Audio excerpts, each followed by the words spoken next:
Yeah, you too. That's what I thought. All right, man. Thank you. Your train cancelled. And then we need to stop even up the surface. Yeah, I was editing it.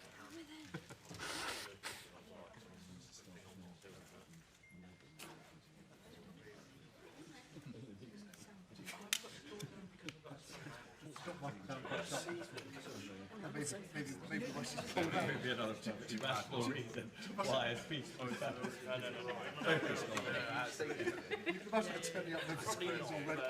Just in case you can use Maybe it's all gone down because she cancelled the speech. Yeah. I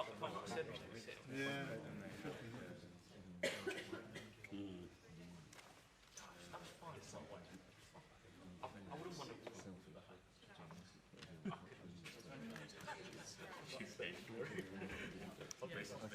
It's not so visual, is it? As local election, not that like. Yeah, I'm at that point.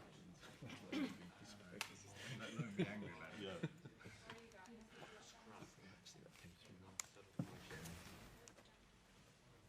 Where you trap them. Exactly. So I just did that. That's right. And the sheriff. Yeah. Yeah. That's where I am. With some of them. Oh, you are? When did you start? Yeah. I got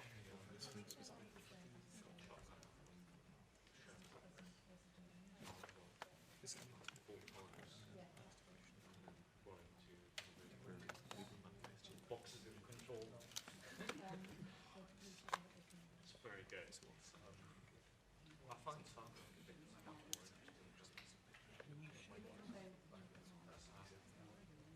I feel that I don't make this a little bit.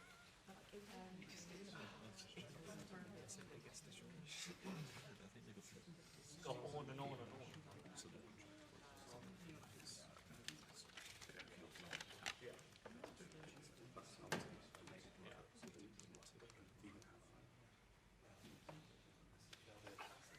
He's shocked.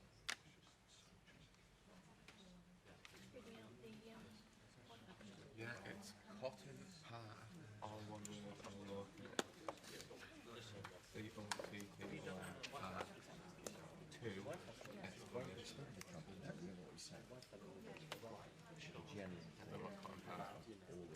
Good. Cotton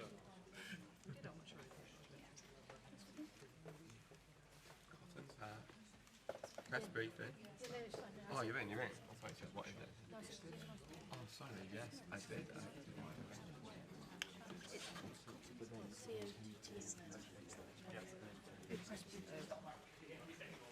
All those heads.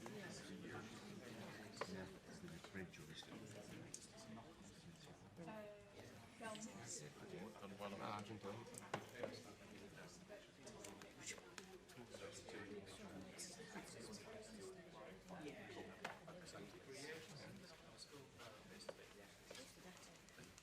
Just like old times.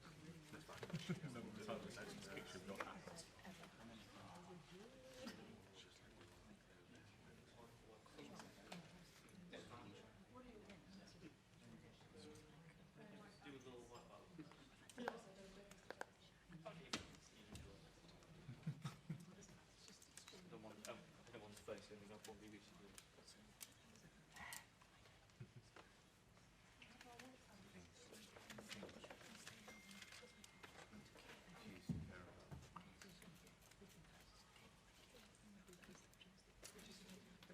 Yeah.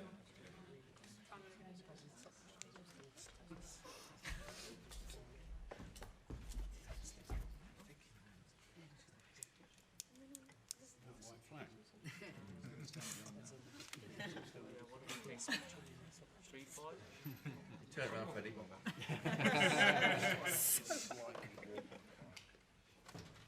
Okay.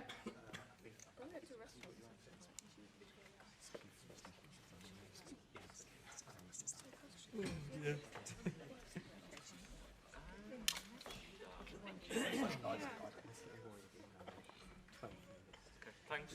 Well, you remember why you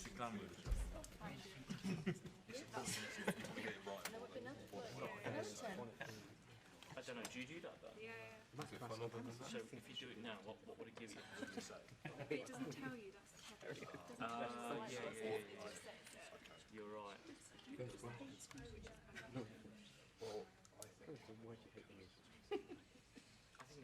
think you're around that. I think it was. It shouldn't be, but it is a bit different. Yeah, there is a bit. What is it?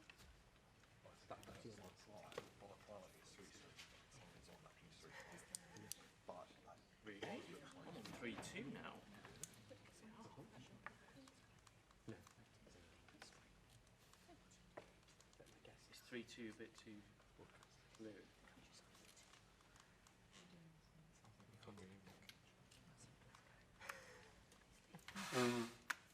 Great, thanks. Thank you.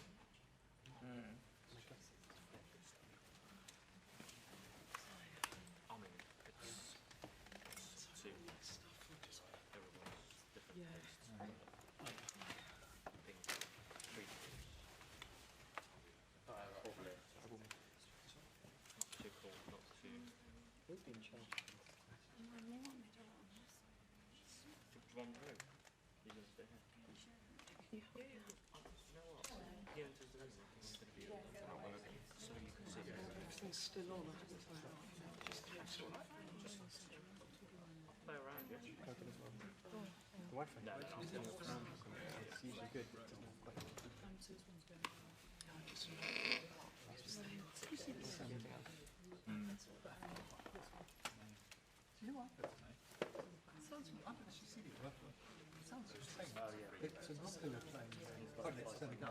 It's in the video of the penalty. No, I was about to look it up. It's unbelievable. So when Rocker got a penalty, and the Senegal team walk off because in protest of that penalty for 5 minutes off the pitch. Yeah, and then this was literally the last kick of the game from Rocker to Wimby at home, and the guy doesn't want a panenka. Mental. And the they go straight keeper just stays where he is. He just catches his arms. Sort of thing. Yes. Yeah, but they walked off the pitch in protest at the penalty first. Witness protection. I know. Don't just think of that. Let's have a look at this. So you've got that on your screen? No, but so you made it keep it to a shift. So he's now back. Can you imagine the nerve of doing that? No, I didn't. Yes.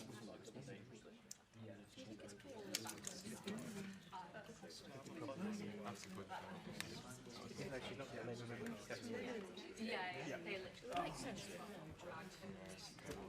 Low wash.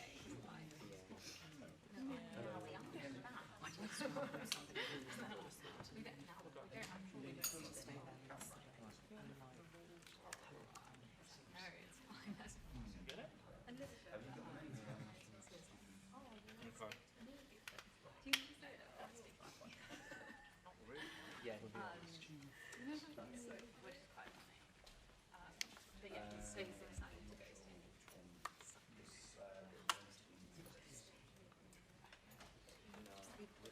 Maybe you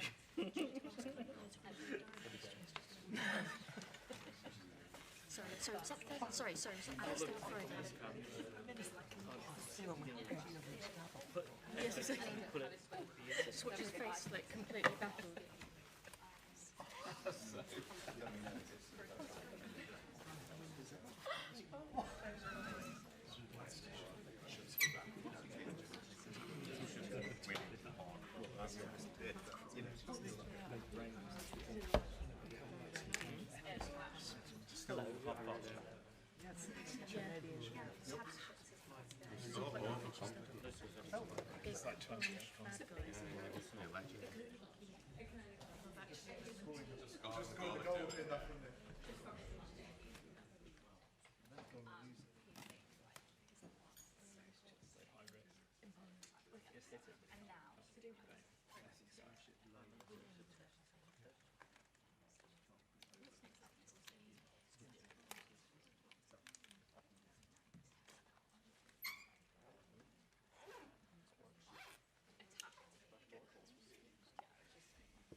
Oh, yeah.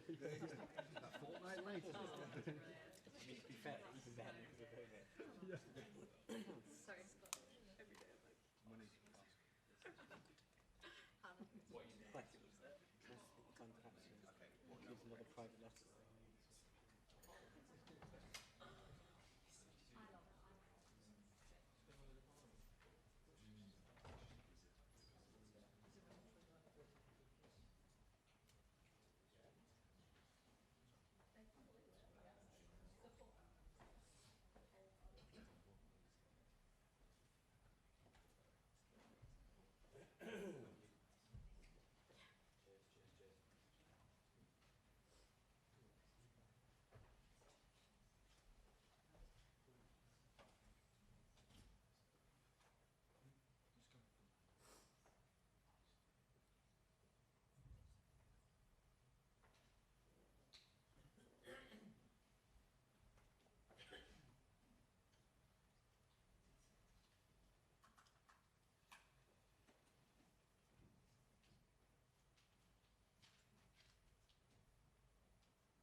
Good morning.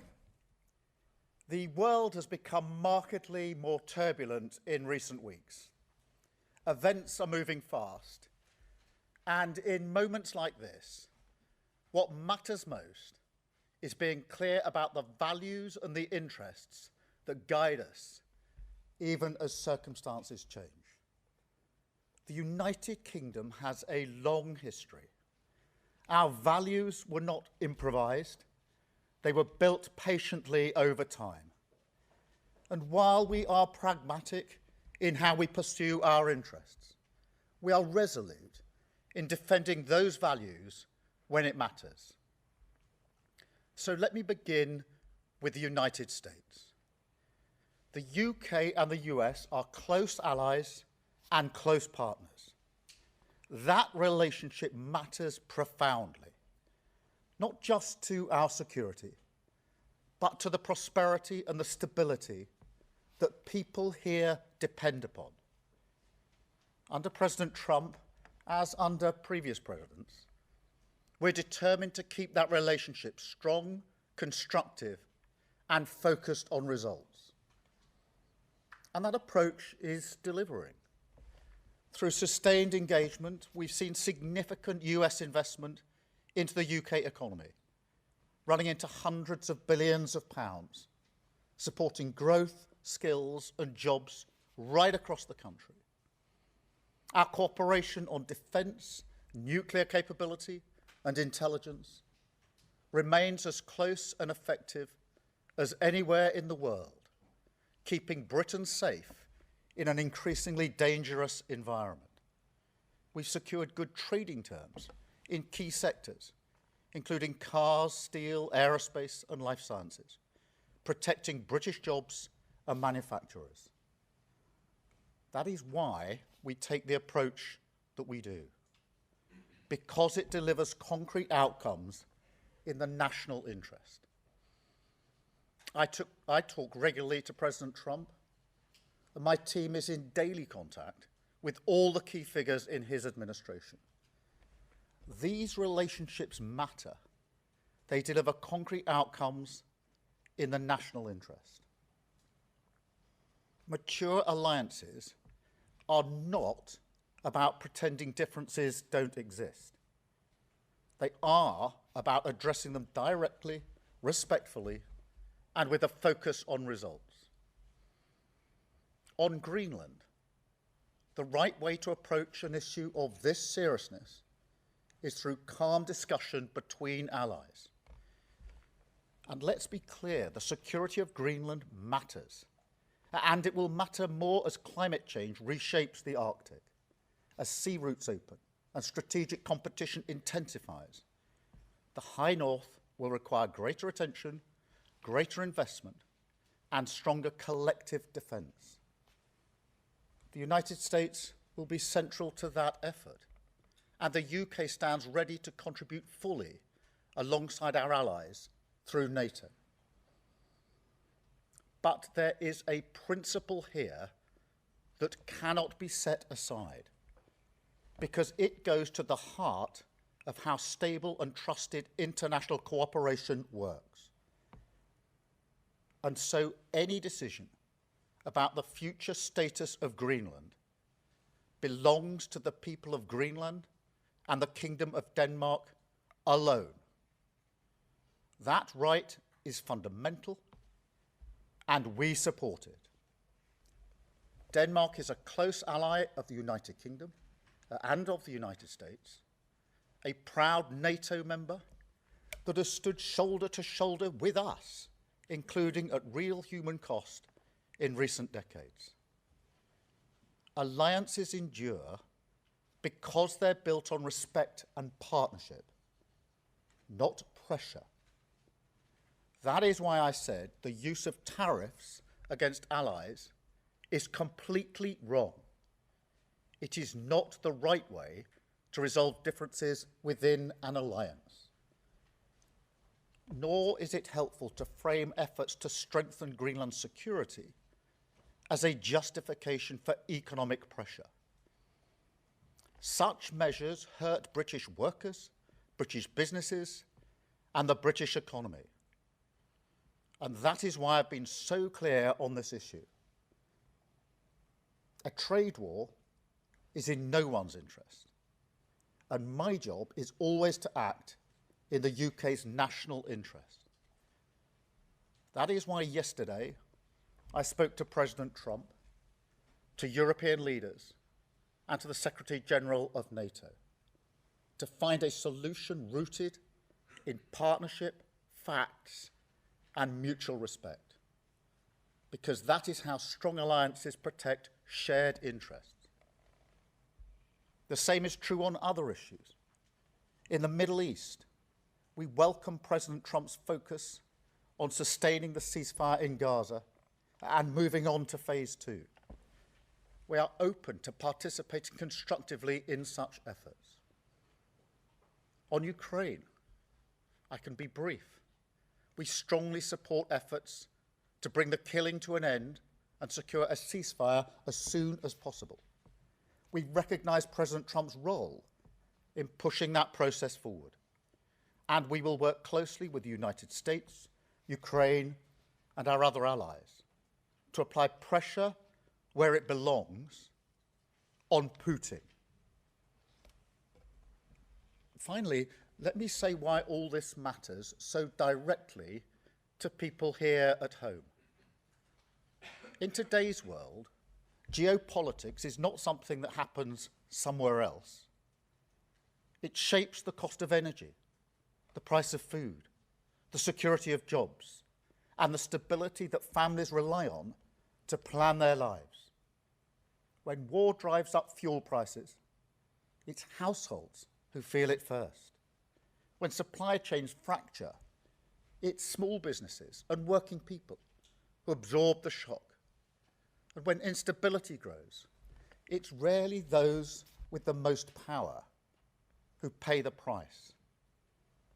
That is why this government's approach is rooted in a simple belief that we must use every tool to fight for the interests of ordinary people. At home, that means active government. It means taking responsibility for economic stability so that inflation is controlled, interest rates come down, and family budgets are protected.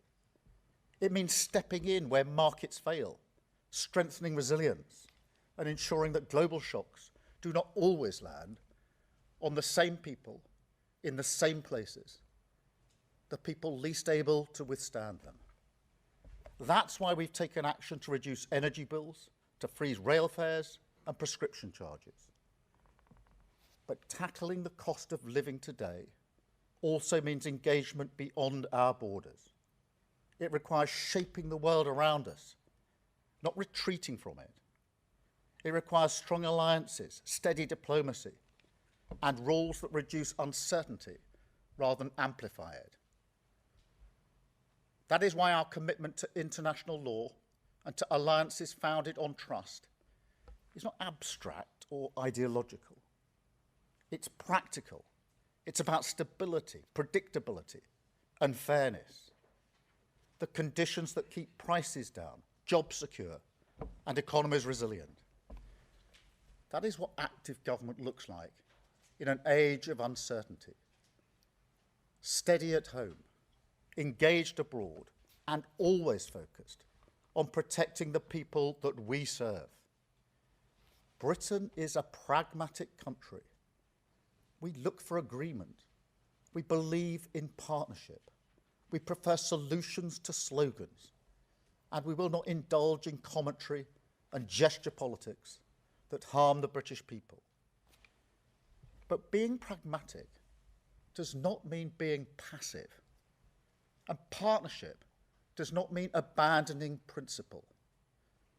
That is why it's important to be clear about who we stand with, what we stand for, and where our interests lie.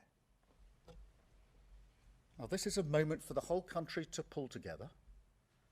So I warmly welcome the support we've had with regards to Greenland and the proposed tariffs from the leader of the opposition. I thank her for her support.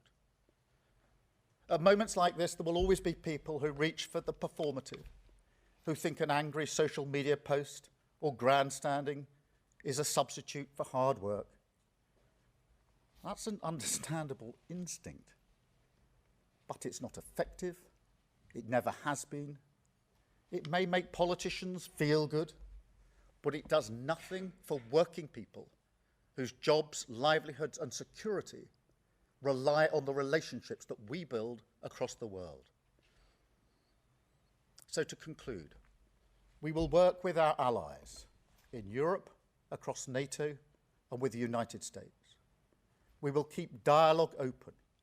We will defend international law. And we will use the full strength of government at home and abroad to protect the security, living standards and future of the British people. That is the approach I will take as Prime Minister, and that is the responsibility that this moment demands. Thank you. I'm now going to take some questions, and I've got a fairly extensive list, you'll be pleased to know. I'm going to start, with Chris Mason from BBC News. Thank you, Prime Minister. Chris Mason, BBC News. This is clearly incredibly difficult. What more in specific terms can you tell us about what you plan to do now? It appears that you're ruling out retaliatory tariffs in the UK. Can you confirm that? And would you consider going to see President Trump face-to-face this week? Thank you. Well, what I'm going to do now is to focus on our national interest and be absolutely clear that that requires us to be clear about the principles that we apply to a situation like this, in particular that the future of Greenland is for Greenland and the Denmark Kingdom, and that tariffs should not be used against allies in this way. In relation to the escalation, look, a tariff war is in nobody's interests, and we have not got to that stage, and my focus, therefore, is making sure we don't get to that stage, and that's what I'm doing at the moment. Thank you, Chris. Beth, can I come to you? Thank you. Prime Minister, many people watching this at home will have been shocked and angry over the weekend that our so-called closest ally is threatening us if we try to stop him illegally annexing Greenland. Is this the most serious crisis in the transatlantic relationship in decades? And how can the US remain our closest ally when it's bullying us like this? And just on tariffs, you say they are completely wrong and it will hurt the British economy. But if Trump does go ahead, to be clear, are you telling the British people that we will have to take that economic pain? And are you planning retaliatory tariffs if that happens? Thank you. Well, thank you, Beth. And firstly, to underscore your point, this has been very badly received across the United Kingdom. We're allies of the United States, and we work closely with them. And therefore, I'm not surprised by the reaction that's been across the United Kingdom. And it is a very serious situation.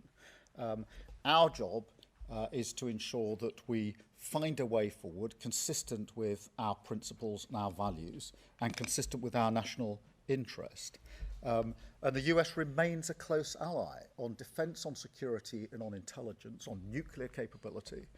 We work very closely with the United States, and we must never lose sight of our national interest in that. But we must stand up for our values. We must be clear about the principles that we are applying here, and we'll continue to do so. On the question of tariffs, a tariff war isn't in anybody's interests, and therefore what I want to do is to avoid a tariff war, because it will be businesses, workers and families across the country that will be hit by a trade war, and therefore I will do as I've set out, which is to engage with our European allies, with President Trump. And Chris, in response to the second part of your question, I spoke to President Trump yesterday, as I think you all know, and I'll no doubt speak to him again in coming days. Continually, our offices talk all the time, but we must find a pragmatic, sensible, sustained way through this that avoids some of the consequences that will be very serious for our country. Thank you very much, Beth. Robert Peston. Robert Peston, ITV. Prime Minister, your entire approach is predicated on the idea that Donald Trump is amenable to reason and respects the rule of law, but it's patently clear that neither of those assumptions are true. So when will you consider some kind of economic retaliation through tariffs? And will you talk to the monarch, to the king, about not going to America to celebrate 250 years since independence? Well, Robert, this is a serious situation, and as I've said, threatening tariffs on allies is the wrong thing to do, completely wrong. And a trade war is not in our interests, and therefore my first task is to ensure we don't get to that place, which is what I'm focused on at the moment and will continue to focus on. In relation to wider issues, I don't want to lose sight of the central goal here, which is to avoid the seriousness that a trade war would bring. In relation to your broader point, we do have to remember at all times that it is in our national interest that we continue to work with the Americans when it comes to defence, to security and to intelligence. Our nuclear deterrent is our foremost weapon and deterrent when it comes to securing the safety of everybody in the United Kingdom. It's my primary duty. And that requires us to have a good relationship with the United States. But it doesn't mean, as I said a moment ago, that we pretend we don't have differences. We do have differences. And I've set out some of those differences here this morning in relation to Greenland. Differences of opinion in terms of who should decide the future of Greenland. I'm very clear in my position in that. And differences of opinion on the use of tariffs in a situation like this. And again, I've been very clear saying they're completely wrong. So we apply our values and we seek a solution that's in our national interest. Thank you, Robert. Chris Hope. Chris Hope, GB News, Prime Minister. Donald Trump says he no longer feels an obligation to think purely of peace. Is now the moment you must choose between the US and the EU? Is this a fracturing in your special relationship? Firstly, I don't think it's right for us to choose between the US and Europe. That's not a new position today. That's the position I've consistently held, as have previous governments, because we are allies with our European partners and allies with the US. And the strength in being able to keep both those alliances has served us well over the last 80 years. So this is not a moment to sort of choose one between the other. I have argued, and this is not an argument for the first time today, and I've spoken to European allies and leaders about the need for Europe to step up and do more in its own defence and security. I feel that over many years we've not paid enough attention to what we European nations can and should do in our own defence, and this reinforces why it's important that we do that in defence and security. And defence and security these days, of course, includes energy and resilience and cyber, as well as the traditional defence and security. Europe has to step up into that space, and that's an argument I've been leading on and making for a number of months now with our European partners, and will continue to do so. Thank you, Chris. I've got Gary Gibbon from Channel 4. Gary. Thank you, Prime Minister. You say that Donald Trump remains an ally, but a lot of people would look at his behaviours and say he's not remotely behaving like an ally. Is there anything he could do that would make you think he was no longer an ally? Or is it just unthinkable? Are we totally locked in? And just one other, if I may, some puzzlement that those forces, quite limited military personnel that went to Greenland, that he interpreted that as a hostile act. Do you have any sense that he might have been misinformed about that in entire expedition? Well, taking the second bit first, if I may, that is one of the things I discussed with President Trump yesterday in relation to those forces which were clearly there to assess and work on risk from the Russians. And so there's real clarity, I hope, about that. In relation to the relationship, we must never lose sight of the fact that on defence, security, intelligence and nuclear capability, we work very closely with our US allies, and it's in our national interest to continue to do so. That doesn't mean pretending we don't have differences, and I don't think anybody could suggest I'm pretending we don't have differences. I'm spelling out what those differences are, what our principles and values are, and how we approach them. But we do continue to work with the Americans. The situation in the Middle East is fragile. There is a ceasefire. We need to move to phase 2. We mustn't lose sight of that. In Ukraine, we've been striving for a just and lasting peace for a long time now. We're 4 years into that conflict. It is in our interest to work with others to bring about that just and lasting peace. The last thing we should do is to simply throw all that away and pretend that it doesn't matter anymore. It does matter. But we don't do that by pretending we haven't got differences. We do have differences, and I'm spelling them out here this morning. Thank you very much, Gary. I've got Kitty Donaldson from iNews. Kitty. Prime Minister, the US Supreme Court is due to rule next week on whether the tariffs are legal for the President to use. Do you think it's worth just biding your time until next week? And secondly, I don't think you answered Robert's question, which was, do you think the King should go to the United States this year? I'm not going to comment on the Supreme Court ruling. I think it's due out reasonably soon. But I don't think it would be sensible to simply wait for the court.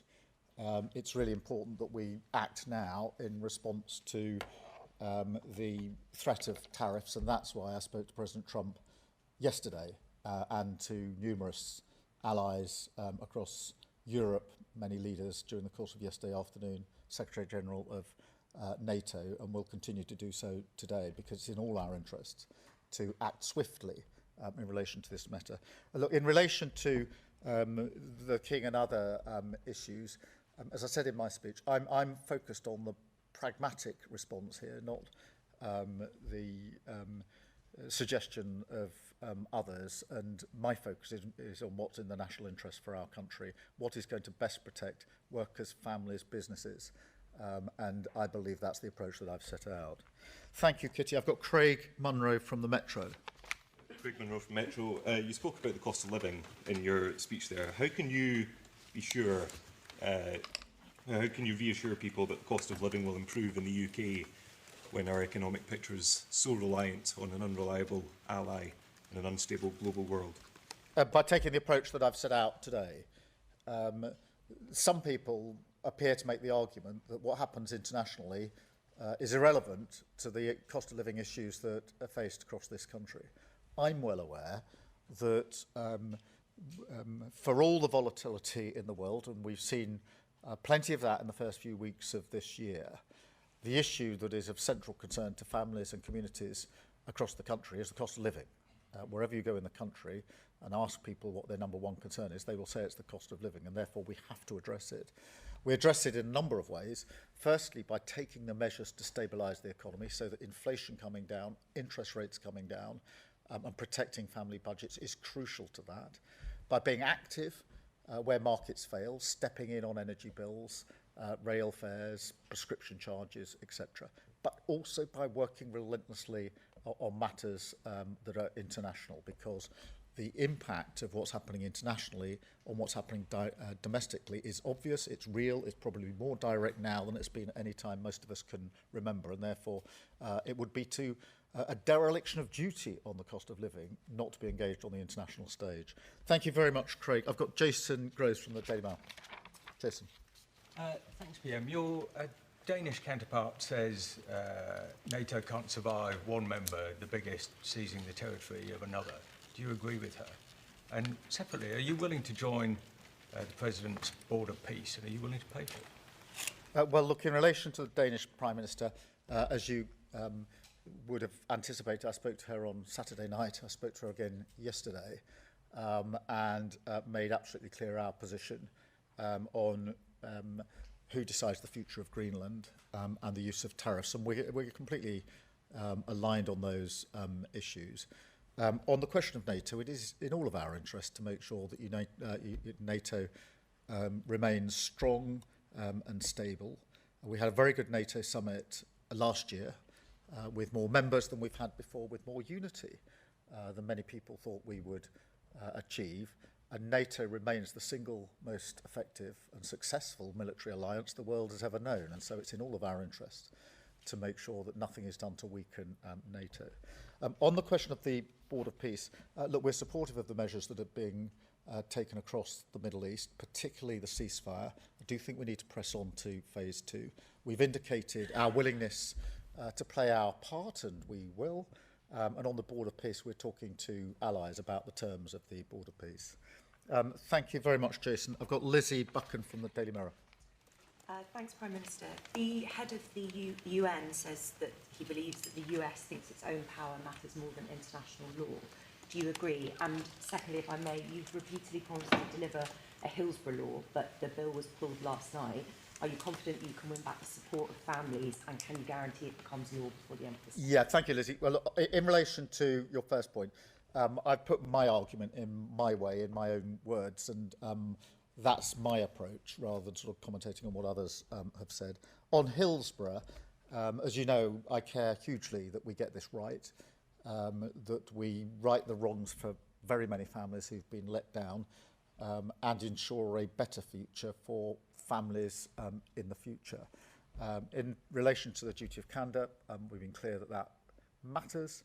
What we're now trying to do is just make sure we get the balance right when it comes to the application of any principle to the security and intelligence agencies. Obviously, I have to focus on the national interest, my primary duty as Prime Minister, which is to keep this country safe and secure. That is the duty I hold above all other duties, and I take it really seriously, which is why we're just taking time to make sure that we get that balance absolutely right. Thank you, Lizzie. George Parker from the FT. George. Thank you, Prime Minister. You mentioned in your joint letter the risk of a downward spiral if this issue isn't resolved. I just wondered if you could explain what you meant by that. And linked to that, do you think it's regrettable that the EU is talking about the possibility of serious trade reprisals and therefore risking a trade war? Firstly, what I meant by the downward spiral is the potential for this to cause huge damage for the UK, whether that's in a trade war or the weakening of alliances. And I do not want to see that happen. That doesn't mean that we put to one side our principles and our values, quite the contrary. We're very clear about what they are, which is why I wanted to have this press conference this morning and to affirm those principles and values that we apply. In relation to the EU, look, firstly, we're coordinating very closely with the EU. I spoke to a number of EU leaders last night. I spoke to Ursula von der Leyen last night and intend to do so again either today or tomorrow, so that we're closely aligned. There's proper unity and coordination in our response. They will decide exactly what they will do next during the course of today and the coming days. But we're working very closely with them, very closely coordinated. And they were among the calls that I was engaged on for most of the day yesterday. Thank you, George. And then can I go to Ben Riley-Smith, Telegraph? Ben. Prime Minister, Donald Trump and his team hint at military action in Greenland. Do you think that's a genuine possibility? And secondly, if I may, you are under pressure from some quarters to increase defence spending quicker than you've already planned in the coming years. You yourself are accepting the threat picture is changing almost weekly now. Would you consider increasing defence spending quicker than planned? Sorry, the very first bit of your first question, I missed the first one. Military action. Yeah, what's the question there? Do you think Donald Trump is genuinely considering military action? Look, I don't, actually. I think that this can be resolved and should be resolved through calm discussion, but with the application of the principles and values that I've set out in terms of who decides the future of Greenland, and making clear that the use of tariffs in this way is completely wrong. On defence spending, we've obviously set out our plans for this Parliament, and we made commitments at the NATO summit in relation to going beyond that, and we stand by them. I have made the argument that Europe needs to do more on defence and security. Partly that is a question of defence spend. I think European countries are and need to spend more on defence. It's also a question of coordination and collaboration, because it's how we spend what we spend that matters as much as how much we spend. And that's part of the argument that I've been making to European allies. If the Ukraine war has taught us one thing, it's that by having different capabilities in different countries in different ways, we haven't actually been able to be as effective as we might otherwise have been if we'd coordinated in years gone by. And I think it's really time for Europe to be much more united, much stronger on this issue. And that's one of the arguments I've been leading on and making to allies and leaders for some consistent and considerable time now. Thank you very much. And then Andy Bell from Channel 5. Andy. Thank you, Prime Minister. Isn't the conclusion from all that's happened up to now that you've been too soft with the President? And isn't the lesson we have to draw from what's happening now is that you have to start being tougher with him? Well, Andy, I don't agree with that assessment because taking the approach we've taken has yielded hundreds of billions of pounds of inward investment into the United Kingdom. That's hugely important for our economy and for jobs and businesses and the economy more generally. We are involved on a daily basis when it comes to security, defence and intelligence sharing, daily, 24/7, in relation to the interaction on intelligence between the US and the UK is the closest relationship of any two countries in the world. And that keeps us safe in ways I can't explain to you. But I can say very clearly it keeps us safe and is vital to every single person who lives in this country. And of course, before we got to the better trading arrangements on cars, on pharmaceuticals, etc., many people were urging me not to take the approach that we did, but we did take the approach we did and we got better trading terms. And that's why I'm taking the approach I am to this situation, to ensure that we focus on what's in our national interest. Thank you, Andy. And I've got Peter Walker from The Guardian. Thank you. Peter. It's been widely reported this morning that the Norwegian Prime Minister has received a message from President Trump, basically saying the President is peeved because he didn't get the Nobel Peace Prize. Whilst I'm sure everyone watching this will fully understand why there is a need for the UK and US to kind of keep collaboration and links so close, can you understand why some voters look at what President Trump does and says and think, are we actually serious? Can we actually get anything from him? And if I may, I know that no policy has been announced yet, but from a personal point of view, do you think it would be a good idea for social media use to be restricted for younger people? Yeah, just I completely understand why what President Trump said about tariffs over the weekend has been so badly received in this country. I completely understand that. And I think that's understandable. And it's important that that is met with me setting out, as Prime Minister of the United Kingdom, what our principles and values are in response to that. And not pretending that we don't have differences. Because strong, respectful alliances require the maturity to say where we disagree. And on this, we disagree. And I've been clear about that, and I've spoken to the President about it, and will continue to do so. But I do emphasise, whatever the understandable reaction of the British public over the weekend, it is on defence and security and intelligence and nuclear capability, manifestly in our interests, to have a strong relationship with the United Kingdom. Our nuclear capability is our single most important deterrent, bar none. And that has helped keep us safe for many, many years. On the question of social media more broadly, look, I think we need to do more to protect children. And that's why we're looking at a range of options and saying that no options are off the table. We're obviously looking at what's happened in Australia, something I've discussed with the Australian Prime Minister. I don't think it's just a question of social media and children under 16.